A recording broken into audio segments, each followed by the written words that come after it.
Bienvenue dans la présentation du nouveau projet V2. Suite à vos commentaires et suggestions, voici une vidéo regroupant une dizaine de nouvelles fonctionnalités développées pour vous. Utilisez les chapitres dans YouTube pour naviguer d'une section à l'autre. Dans la section Paramètres de projet, nous pouvons aller ajouter des types de travaux. Ceux-ci permettent de catégoriser vos projets. Il faut tout simplement cliquer sur le plus pour ajouter un type. Ensuite, il faut lui donner un nom et une description.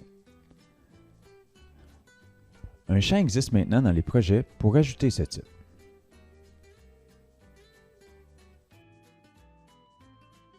Les types apparaissent également dans la description de chantier.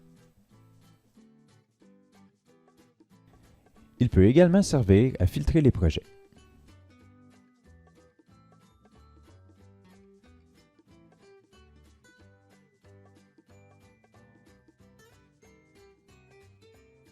Dans les projets, nous avons changé l'appellation de la convention collective par table de prix. Par défaut, rien ne change. Les tables de prix existantes sont les secteurs des conventions collectives. Mais vous pourrez les changer ou en faire plusieurs. Dans la section Paramètres des projets, allons dans la table de prix de la main-d'œuvre. En cliquant sur le plus, il est possible d'en ajouter.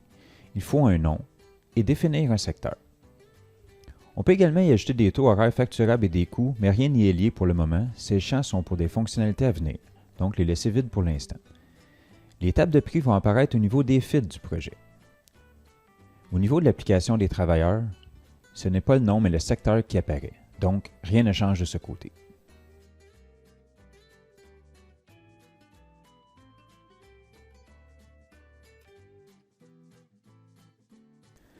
Pour être bien certain que nous appliquons les bonnes clauses et conventions collectives, il est maintenant possible de le configurer par la table de prix de main-d'œuvre. Voici un exemple.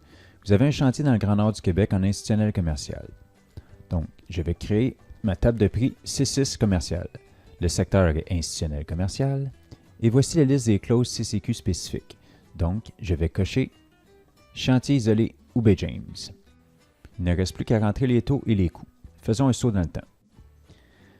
À la création d'un nouveau projet ou d'une nouvelle phase, il sera maintenant possible de venir sélectionner cette table de prix de la main-d'œuvre, comme on peut le voir ici. Par la suite, nous pourrons filtrer par table de prix de main-d'œuvre et aller voir tous les projets en C6 commercial. Ceci fera en sorte que dans la vue d'ensemble de la paye, nous allons voir maintenant le C6 ainsi que dans le rapport de chantier.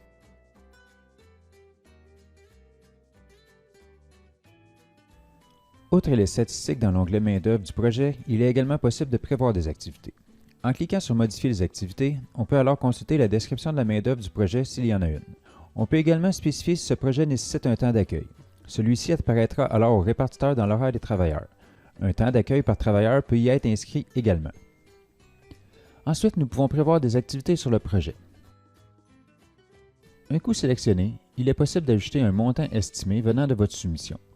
Ce montant n'est pas obligatoire et n'est pas encore relié à d'autres fonctionnalités de l'application. C'est en prévision de prochaines fonctionnalités. Par défaut, les projets sont à contrat ou forfaitaires. En prévoyant des activités, on peut maintenant spécifier si cette activité est à l'heure. La mention sera alors dans l'application du travailleur et l'icône sera également présente dans la planification de chantier. Que ce soit à l'heure ou non, on peut ensuite entrer un temps estimé pour faire l'activité. On pourra alors faire le suivi des heures et voir le degré d'avancement pour cette activité. Ensuite, on peut également spécifier le nombre de travailleurs que nous pensons avoir besoin par jour de travail. Cette information va également apparaître à la mise à l'horaire du projet. On verra le nombre d'heures effectuées et le nombre d'heures estimées avec la quantité de travailleurs spécifiée pour cette activité. Le suivi d'activité vous permettra de dire si cette activité est terminée et si c'est le cas, à quelle date ça s'est produit. Le fait de cocher « Cette activité est terminée » peut également se déclencher lorsqu'un contremaître soumet son rapport de chantier et spécifie que l'activité en question est complétée. Il est alors possible de prévoir autant d'activités que souhaité. On voit alors le degré de complétion. On voit également ce qui est complété. En cliquant sur une activité, on voit alors les temps estimés, les temps planifiés venant de la planification et les réels venant des poinçons des travailleurs.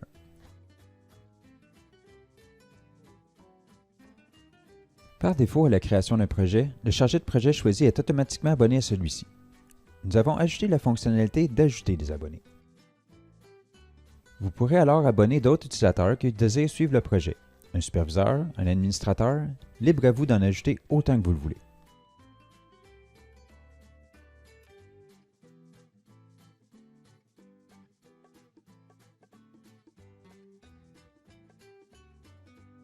Dans la section Projet, lorsque nous cliquons sur le plus, il est maintenant possible d'ajouter un projet ou une phase à un projet existant. Lors de la création d'un projet, rien ne change. Il n'y a pas de notion de projet ou de phase. Donc si pour vous les phases ne vous intéressent pas, rien n'a changé. Lors d'ajout d'une phase à un projet existant, toutes les informations du projet sont copiées pour la nouvelle phase, que ce soit la description, client, contact, adresse, activité estimée, etc. Voici un exemple. J'ai un projet déjà existant et je veux y ajouter une phase. En sélectionnant « Ajouter une phase », j'ai la fenêtre de création qui s'ouvre, déjà pré-remplie selon le projet original. Je peux alors faire les modifications que je veux tout de suite ou le copier tel quel et y revenir plus tard. Je vais nommer ma phase « Phase 2 ». On voit que le numéro de référence du projet est maintenant -002. Je vais soumettre. La notion de projet phase est maintenant apparente. On voit que mon nom de projet est celui du projet original et j'ai la notion de phase ci-dessous avec le nom de ma nouvelle phase. En passant par les 3 petits points, je peux modifier le projet ou la phase. Maintenant qu'une phase est ajoutée, modifier le projet ne sert qu'à modifier le nom et la description du projet.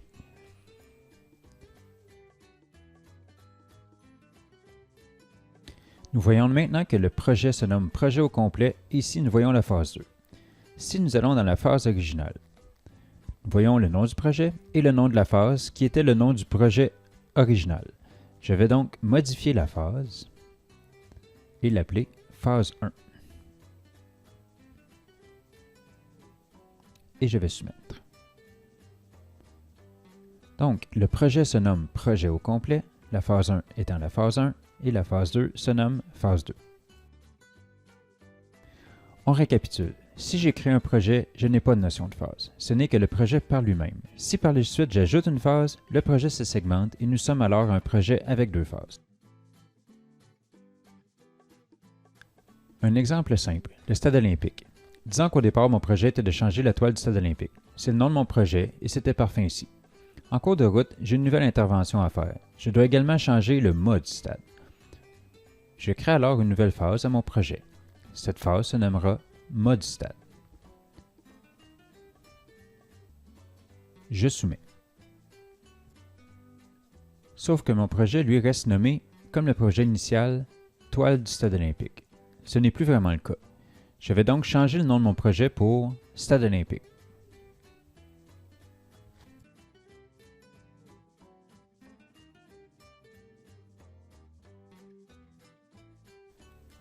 On voit maintenant que mon projet se nomme Stade olympique.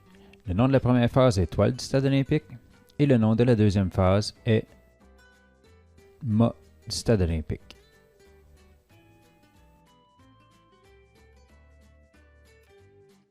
Au niveau des statistiques, on peut alors consulter par phase, mais également au niveau du projet en entier. Même principe pour le sommaire de main-d'œuvre.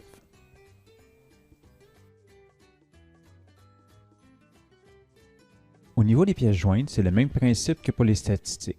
On peut consulter les pièces jointes phase par phase ou pour le projet en entier.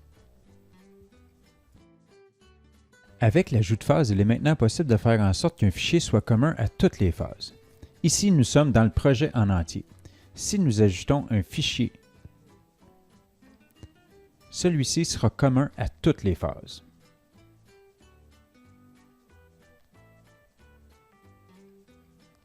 On voit ici la photo de début de journée dans toutes les phases, ainsi que dans la phase 1, dans la phase 2 et la phase 3. Par contre, il faut faire attention. Si dans une phase, on supprime un fichier commun à tout le projet, celui-ci sera supprimé du projet en entier.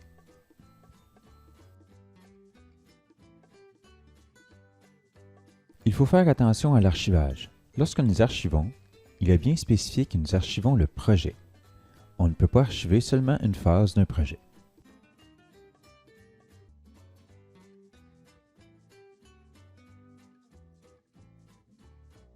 Auparavant, nous ne pouvions qu'archiver des projets. Maintenant, c'est possible de supprimer une phase ou un projet en entier. En sélectionnant cette option, une modale super sécuritaire ouvre. Il faudra alors suivre les instructions pour faire en sorte de bien comprendre tout ce que ça implique que de faire une suppression, car c'est irréversible.